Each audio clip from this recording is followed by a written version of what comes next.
Bollywood actor মুকুল দেবের ভাই রাহুল দেব কি কিছু একটা লুকাচ্ছে? মুকুল দেবের পৃথিবী ছেড়ে চলে যাওয়ার পর তার ভাইয়ের কথার সঙ্গে মিল নেই মুকুল দেবের বন্ধু এবং আরেকজন অ্যাক্টর বিন্দু দারা সিং এর।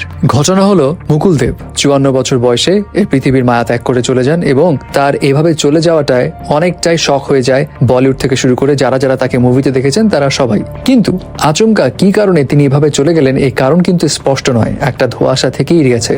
যদিও তার ভাই রাহুল দেব বলেছেন তিনি ঘুমের মধ্যে শান্তিতেই পৃথিবী ছেড়ে চলে গেছেন। এছাড়া তিনি এটাও বলেছেন মুকুল দেবের সঙ্গে তার মেয়ে সিয়া দেবও থাকতো। বাট এইসবের মাঝে যখন সবাই খুঁজতে ব্যস্ত আসলে কি হয়েছিল মুকুল দেবের, তার জীবনে কি কোনো ট্র্যাজেডি ছিল, এর মাঝে অ্যাক্টর বিন্দু দারা সিং তিনি বিস্ফোরকমূলক কিছু তথ্য শেয়ার করলেন। তিনি জানান মুকুল দেব মানসিকভাবে অবসাদগ্রস্ত ছিলেন এবং তিনি নিষিদ্ধ জাতীয় দ্রব্য সেবনে বেশ ডুবে থাকতেন এবং এর কারণে তার স্বাস্থ্যেরও অনেক অবনতি হয়েছিল, বেশ মোটা হয়ে যাচ্ছিলেন। বিন্দু দারা সিং এটাও বলেন একাকিত্ব আসলে মুকুল দেবকে অনেক অবসাদে নিয়ে গেছিল। যদিও তার ভাই রাহুল দেব দাবি করছে যে তার সঙ্গে তার মেয়ে থাকতো, কিন্তু বিন্দু দারা সিং এর দাবি তার মেয়ে সিয়া মুকুল দেবের সঙ্গে থাকতো না এবং তার মা পৃথিবী ছেড়ে চলে যাওয়ার পর মুকুল দেব অনেকটাই একাকী হয়ে যায়। সোসাইটি থেকে নিজেকে একটু আড়াল করে রাখে, কাজ ছাড়া তেমন একটা বের হতো না, ফ্রেন্ড সার্কেলদের সঙ্গেও সেভাবে যোগাযোগ রাখতেন না। শুধু তাই নয়, কিছু মিডিয়া রিপোর্টস আবার এটাও দাবি করছে মুকুল দেব এই পৃথিবী ছেড়ে চলে যাবার আগে বেশ অসুস্থ হয়ে পড়েন এবং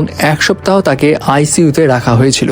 এসবের মাঝে হঠাৎ করেই তার চলে যাওয়ার বিষয়টা একটা রহস্যের জন্ম দেয়। যাই হোক, এখন যেহেতু পরিবার থেকে কোনো ধরনের তদন্তের দাবি করা হয়নি, হয়তো এই বিষয়ে কোনো কিছু হবেও না। বাট দ্য ফ্যাক্ট ইজ মুকুল দেবের যারা কাছের মানুষ তারা আবার এটা বলতো মুকুল দেবের ভিতরে ওই রকম অবসাদের কোনো চিহ্ন ছিল না, সে বেশ হাসি খুশি টাইপ মানুষ ছিল। এবং মুকুল দেবকে নিয়ে আরেকটা বিষয় হচ্ছে তিনি একজন ট্রেইনড পাইলট ছিলেন যিনি বিমান ওড়াতে ভালোবাসতেন।